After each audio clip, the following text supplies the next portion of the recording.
Hello' student, এই ভিডিঅ'টোত মই আজি অৰ্থাৎ 22/6/2026 তাৰিখে ডিব্ৰুগড় জিলাত অনুষ্ঠিত হৈ যোৱা ক্লাছ 9ৰ ফাৰ্ষ্ট ইউনিট টেষ্ট 2026-27ৰ আছামিছৰ কুৱেশ্যন পেপাৰখনৰ সমাধান আগবঢ়াবলৈ লৈছোঁ। তো যিবিলাক ডিষ্ট্ৰিক্টত এতিয়া অসমীয়া পৰীক্ষা হোৱা নাই ক্লাছ 9ৰ, তো তেনে ডিষ্ট্ৰিক্টৰ ষ্টুডেণ্টসকলে প্ৰেক্টিছ কৰিব পাৰিব। এখন সুন্দৰ প্ৰশ্ন কাকত হয় আৰু যিহেতু ফাৰ্ষ্ট ইউনিট টেষ্টৰ চিলেবাছ একেবাৰে কম, গতিকে কমন পৰিও যাব পাৰে। আৰু তোমালোকে এনেদৰে কুৱেশ্যন পেপাৰবোৰ চেণ্ড কৰিবা মোৰ হোৱাটছআপ নম্বৰত ক্লিয়াৰকৈ। তো আহা তেতিয়াহ'লে আমি কুৱেশ্যন পেপাৰখন ডিছকাছ কৰোঁ। কুৱেশ্যন পেপাৰখনৰ ক অংশৰ 1 নম্বৰটোত দিছে অতি চমু উত্তৰ দিয়া। ক নম্বৰৰ প্ৰশ্নটো দিছে ব্যৱহাৰ প্ৰণালীৰ ঘাই মন্ত্ৰ কি? ইয়াৰ উত্তৰটো লিখিব পাৰে ব্যৱহাৰ প্ৰণালীৰ ঘাই মন্ত্ৰ হৈছে মিঠা মাত। তোমালোকে মোবাইলৰ ব্ৰাইটনেছটো অলপ বঢ়াই ল'বা, কুৱেশ্যন পেপাৰখন ইমান ক্লিয়াৰ নহয় যিজন ছাত্ৰই মোলৈ পঠিয়াইছিলে। তথাপিতো মই পঢ়ি দিলে নিশ্চয় তোমালোকে বুজি পাবা। খ নম্বৰটোত দিছে দণ্ড, পল, অনুপল সময়ৰ কোনটো ভাগৰ অন্তৰ্গত? ইয়াৰ উত্তৰটো লিখিব পাৰোঁ দণ্ড, পল, অনুপল হৈছে সময়ৰ সৰু ভাগৰ অৰ্থাৎ দিন ৰাতি পোহৰৰ অন্তৰ্গত। ক নম্বৰটোত দিছে কোনখন সন্ধিৰ পিছত অসম ব্ৰিটিছৰ অধীনলৈ যায়? ইয়াৰ উত্তৰটো লিখিব পাৰোঁ 1826 চনৰ ইয়াণ্ডাবু সন্ধিৰ পিছত অসম ব্ৰিটিছৰ অধীনলৈ যায়। নেক্সট ঘ নম্বৰটো দিছে এই শ্ৰেণীৰ মানুহৰ শত্ৰু হৰ। ইয়াত কোন শ্ৰেণীৰ মানুহৰ শত্ৰু হৰ বুলি কোৱা হৈছে? ইয়াত আচলতে খিংখিঙীয়া মানুহৰ শত্ৰু হৰ বুলি কোৱা হৈছে। ঙ নম্বৰ দিছে বেলেগ ধৰ্মৰ মানুহৰ হাতৰ পৰা কিবা খালে জাতকুল যায়। ই কোনটো সামাজিক সমস্যাৰ উদাহৰণ? এইটো আচলতে কুসংস্কাৰৰ উদাহৰণ। নেক্সট 2 নম্বৰটো 2 মাৰ্কৰ 5টা কুৱেশ্যন দিছে। তাৰে ক নম্বৰটো দিছে সত্যনাথ বৰাৰ গদ্য ৰীতিৰ দুটা বৈশিষ্ট্য লিখা। তো ইয়াৰ উত্তৰটো আমি লিখিব পাৰোঁ সত্যনাথ বৰাৰ গদ্য ৰীতিৰ দুটা বৈশিষ্ট্য হৈছে নিভাঁজ গৰুৱা শব্দৰ ব্যৱহাৰ আৰু জতুৱা ঠাঁচৰ ব্যৱহাৰ। খ নম্বৰ দিছে কোনো ঘটনাৰ ওপৰত ভিত্তি কৰি কিদৰে সময় ভাগ কৰিব পাৰি? ইয়াৰ উত্তৰটো লিখিব পাৰোঁ কোনো বিশেষ স্মৰণীয় ঘটনা বা ব্যক্তিৰ কাৰ্যকলাপক ভিত্তি কৰি সময় ভাগ কৰা হয়। উদাহৰণস্বৰূপে কোনো প্ৰতাপী ৰজাৰ ৰাজত্ব আৰম্ভ হোৱা দিনৰ পৰা সংবত, শক ৰজাৰ সময়ৰ পৰা শকাব্দ, যীশুখ্ৰীষ্টৰ জন্মৰ পৰা খ্ৰীষ্টাব্দ, হজৰত মহম্মদৰ যাত্ৰাৰ পৰা হিজৰী আৰু শংকৰদেৱৰ জন্মৰ পৰা শংকৰাব্দ আদি সময় গণনাৰ আৰম্ভণি হৈছিল। নেক্সট কুৱেশ্যনটোত আমাক দিছে কেনেকুৱা অৰ্থত অন্ধবিশ্বাস কুসংস্কাৰক পৃথিৱীৰ আটাইতকৈ গধুৰ বোজা বুলি কোৱা হয়?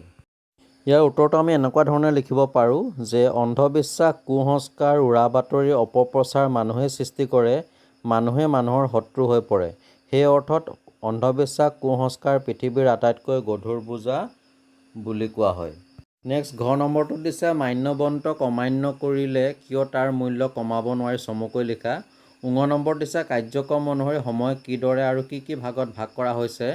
আৰু প্ৰথম ছ নম্বৰ দিছে স্বাৰ্থ পূৰণৰ বাবে অসৎ প্ৰবৃত্তিৰ লোকে কিদৰে সমাজত অন্ধবিশ্বাস বিয়পায়। এই প্ৰশ্নসমূহৰ উত্তৰ মোৰ আগৰ এটা ভিডিঅ'ত দি থৈছোঁ, তোমালোকে যদি চোৱা নাই চাব পাৰিবা, মই ডেছক্ৰিপশ্যনত লিংকটো দি দিছোঁ। নেক্সট 3 নম্বৰ প্ৰশ্নটোত দিছে শ্ৰীমন্ত শংকৰদেৱে ৰচনা কৰা শিশুলীলা কবিতাটিত কি ৰসৰ অমৃত নিজৰা প্ৰবাহিত হৈছে?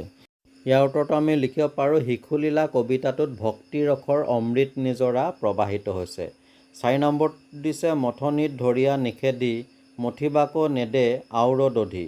ইয়াত নিষেধি আৰু আওৰ শব্দ দুটাই কি অৰ্থ বুজাইছে? ইয়াত নিষেধি মানে হৈছে বাধা দিয়া আৰু আওৰ মানে হৈছে আৰু। নেক্সট 5 নম্বৰটো দিছে মহাকোপে কোঠা পখিলন্ত শিকিৰাই লবণু ভোজন্ত। কোনে অতি খঙেৰে কোঠাত সোমাইছিল, তেওঁ কিয় লবণুবোৰ চাৰিওফালে ছটিয়াই দিছিল? ইয়াত শিশু কৃষ্ণৰ কথা কোৱা হৈছে। নিশ্চয় তোমালোকে ইয়াৰ এনচাৰটো পাৰিবা। নেক্সট কুৱেশ্যন নম্বৰ 6টোত দিছে ভাণ্ড ভাংগী আবে যাইবি কোঠা খাইব আজি কৃষ্ণ তোৰ মাথা। এতিয়া আমাক ইয়াত কবিতা ভাষী নিজৰ ভাষাৰে ব্যাখ্যা আগবঢ়াবলৈ দিছে। এইটো তোমালোকে নিজে প্ৰেক্টিছ কৰিবা, এটা যথেষ্ট ইম্পৰ্টেণ্ট কুৱেশ্যন হয়। নেক্সট আমাক ভাষা বিষয়ক কিছুমান প্ৰশ্ন দিছে। 7 নম্বৰটোত দিছে বিপৰীতাৰ্থক শব্দ লিখা ইষ্ট, সিক্ত, গ্ৰহণ, অহংকাৰ। ইয়াত ইষ্ট শব্দৰ বিপৰীতাৰ্থক শব্দ হ'ব অনিষ্ট আৰু সিক্তৰ বিপৰীতাৰ্থক শব্দ হ'ব শুষ্ক। গ্ৰহণৰ বিপৰীতাৰ্থক শব্দ হ'ব বৰ্জন বা ত্যাগ কৰা আৰু অহংকাৰৰ বিপৰীতাৰ্থক শব্দ হ'ব নিৰহংকাৰ বা বিনয়। নেক্সট কুৱেশ্যন নম্বৰ 8ত কি কাৰণত মূৰ্ধন্য ণ আৰু মূৰ্ধন্যাক্ষ হৈছে কাৰণ দৰ্শাবলৈ দিছে। আমাক 4টা শব্দ দিছে বিষয়, কণ্ঠ, অপৰাহ্ন, পৰায়ণ। মই গোটেইকেইটাৰ উত্তৰ কৈ দিছোঁ। তো বিষয় শব্দটোত মূৰ্ধন্যাক্ষ অহাৰ কাৰণ হৈছে ই কাৰান্ত উপসৰ্গৰ পিছত থকা দন্ত হ মূৰ্ধন্য ষ হয়। আৰু কণ্ঠ আৰু কণ্ঠৰ ক্ষেত্ৰত আমি লিখিব পাৰোঁ মূৰ্ধন্য ত বৰ্গীয় বৰ্ণৰ লগত যুক্ত হ'লে দন্ত ন মূৰ্ধন্য ন হয়। দিছে অপৰাহ্ন, এইটো লিখিব পাৰোঁ ৰি ৰ মূৰ্ধন্যখৰ পিছত থকা দন্ত ন মূৰ্ধন্য ন হয়। ইয়াত ৰ থকা বাবে মূৰ্ধন্য ন হৈছে। পৰায়ণ, পৰা শব্দৰ পিছত থকা অয়ন শব্দ থাকিলে দন্ত ন মূৰ্ধন্য ন হয়। এনেধৰণে লিখিলে হ'ব। এই নত্ববৃদ্ধি সত্ববৃদ্ধি যথেষ্ট ইম্পৰ্টেণ্ট হয়। মেট্ৰিকৰলৈকে বা হাই ছেকেণ্ডেৰীটো তোমালোকক লাগিব, গতিকে এই বিষয়ে তোমালোকে অলপ ভালকৈ অনুশীলন কৰিবা। 9 নম্বৰটোত আমাক 200 শব্দৰ ভিতৰত ৰচনা লিখিবলৈ দিছে। 6 মাৰ্ক আছে। ইয়াত 3খন দিছে, তাৰ ভিতৰত এখন লিখিব লাগে। অসমৰ কুটীৰ শিল্প, নাগৰিকৰ দায়িত্ব আৰু কৰ্তব্য, দৈনন্দিন জীৱনত বিজ্ঞানৰ প্ৰভাৱ। প্ৰত্যেকৰ বাবে কিছুমান পইণ্ট দিছে, এই পইণ্টখিনি আমি টাচ কৰিব লাগিব। এনিৱে তোমালোকে এইখিনি প্ৰেক্টিছ কৰিবা আৰু কিছুমান ৰচনা চাবা।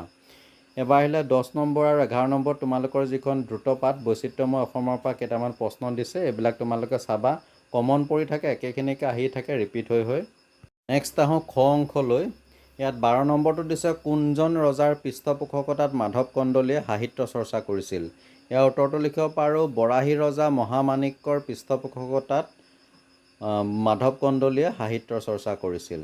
13 নম্বৰ দিছে লংকা নগৰীত প্ৰৱেশ কৰি হনুমন্তই কি ৰূপ ধাৰণ কৰিছিল, তেওঁ সেই ৰূপ ধৰাৰ কাৰণ কি আছিল। ইয়াৰ উত্তৰটো লিখিব পাৰোঁ হনুমন্তই বিৰাল অৰ্থাৎ মেকুৰী ৰূপ লৈ লংকা নগৰীত প্ৰৱেশ কৰিছিল। লংকা নগৰীত সুৰক্ষা ব্যৱস্থা অতি শক্তিশালী আছিল। হনুমানে নিজ ৰূপে তাত প্ৰৱেশ কৰিলে ৰাক্ষসবোৰে তেওঁক ধৰিব আৰু বান্ধি লৈ ঘৰে ঘৰে লৈ ফুৰাৰ সম্ভাৱনা দেখিছিল। সেইবাবে তেওঁ মায়াবিদ্যাৰে নিজৰ শৰীৰটোক এটি মেকুৰীলৈ ৰূপান্তৰ কৰি লংকা নগৰীত প্ৰৱেশ কৰিছিল। তো ডিয়াৰ ষ্টুডেণ্ট, এয়া আছিলে ডিব্ৰুগড় জিলাত 20/6/2026 তাৰিখে অনুষ্ঠিত হৈ যোৱা ক্লাছ 9ৰ ফাৰ্ষ্ট ইউনিট টেষ্ট 2026-27ৰ অসমীয়া প্ৰশ্নৰ কাকতখনৰ সম্পূৰ্ণ সমাধান। যদি ভিডিঅ'টো ভাল লাগিলে লাইক এটা কৰি শ্বেয়াৰ কৰি দিবা। আৰু কোনোবাই যদি এতিয়াও মোৰ চেনেলটো ছাবস্ক্ৰাইব কৰা নাই, তেতিয়াহ'লে চেনেলটো ছাবস্ক্ৰাইব কৰি ন'টিফিকেশ্যনটো অন কৰি ৰাখিবা, যাতে এনেকুৱা ধৰণৰ ভিডিঅ'সমূহ লাভ কৰা।